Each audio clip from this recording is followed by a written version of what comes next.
2 balles, 2, dans la tête. Nous sommes le 7e avril 2014. Quelqu'un frappe à la porte de notre couvent à Homs. Ma vue est troublée par la faim qui me tenaille. Un étranger se tient là, je le vois. Pris de vertige, je lui tends la main. Une étincelle d'espoir naît. A-t-il à manger? Qui est cet homme? D'où surgit-il? Boum! Il tire. Tout va très vite. Pas le temps de bien le regarder. Et puis, bam! Il tire à nouveau. J'ai à peine conscience de ce qu'il se passe.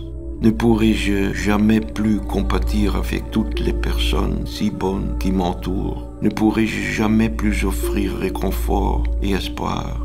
Ne plus offrir ma voix pour les encourager? Ne plus avoir d'oreilles pour les écouter? Je m'appelle Frans van der Lugt. En Syrie, on m'appelle Abouna Francis, Père Frans. Je suis un jésuite hollandais. J'ai vécu en Syrie pendant près de 50 ans. Et puis, j'ai été tué par balle. Je vivais dans la maison de jésuites au cœur d'Homs. La guerre a détruit et déchiré notre quartier. Les assaillants ont bloqué les routes d'accès.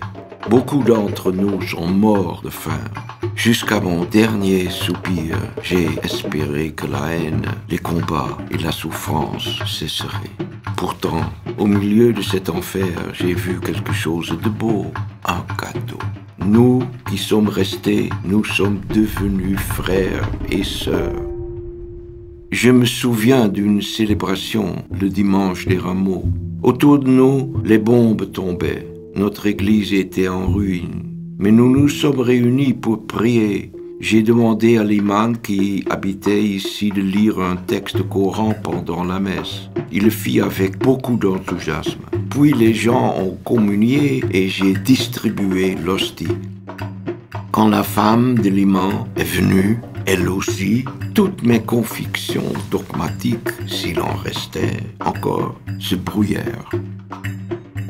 Malgré la faim et la violence, je n'ai jamais songé à quitter notre quartier assiégé de Homs. Pas même quand beaucoup ont été évacués. Notre quartier ne fait pas plus d'1 km². Pourtant, musulmans et chrétiens de toute origine vivent ici, ensemble, pacifiquement. Notre manière de vivre ici, c'est ce que j'ai connu de la Syrie. Je ne pouvais pas abandonner ça. Il y a quelques jours encore, je préparais la fête de Pâques. Pouvez-vous l'imaginer? Nous célébrions Pâques ici, la fête du passage de la mort à la vie. Je voulais faire comprendre aux gens, au fond de leur cœur, que la vie surgit d'un abîme sombre et que ceux qui sont dans l'obscurité voient une lumière brillante. À Homs aussi, il y a de l'espoir. Et maintenant, c'est mort. Comme si tout s'était arrêté. Et pourtant, la vie continue. Oui, elle continue. Vous vous demandez peut-être ce que je veux dire au milieu de la misère le plus noire. Ne vois-je pourtant pas la mort danser dans mon corps? Je vais vous le dire. C'est l'histoire d'un homme dont la vie s'est aussi terminée horriblement. Il a vu venir sa souffrance et sa mort. Cela lui faisait terriblement peur. Et pourtant, il n'a pas abandonné. Il a cherché des hommes, les a libérés. Il continuait à aimer et à aimer encore et encore. Toute ma vie, j'ai voulu être comme ce Jésus de Nazareth. Ce désir est né quand j'avais 18 ans. À cette époque, j'aimais une fille. Mais je ne pouvais pas poursuivre ma route avec elle, tout simplement parce qu'un autre désir brûlait en moi. Je voulais être là non seulement pour elle, mais pour tout le monde. Je voulais avoir les mains libres et les bras vides pour les remplir des personnes que je rencontrerais. Tout le monde, chrétiens, musulmans, non-croyants, comme Jésus, qui savait si simplement vivre les mains vides. C'est ainsi que je suis devenu prêtre. Donc, si je dis que la vie continue, c'est parce que je crois en l'amour de Dieu. C'est l'amour qui continue. Personne n'est obligé de s'asseoir et de regarder. Mais, soit cela continuera sans moi. C'est un peu étrange.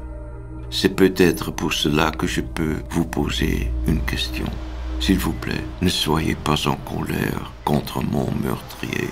Cela fera qu'augmenter la douleur et la haine, me pleurer la distance entre moi et l'homme qui tenait l'arme. Je pleure parce qu'il n'a pas eu le temps d'écouter la douleur au plus profond de son cœur. Elle devait être immense, si grande qu'il a pu tuer un autre homme. Et qui va s'occuper de ses blessures à lui? Je ne peux plus le faire, mais d'autres, oui. Toi, tu le peux. Parce que l'amour ne passe pas. Vraiment, il ne passe pas.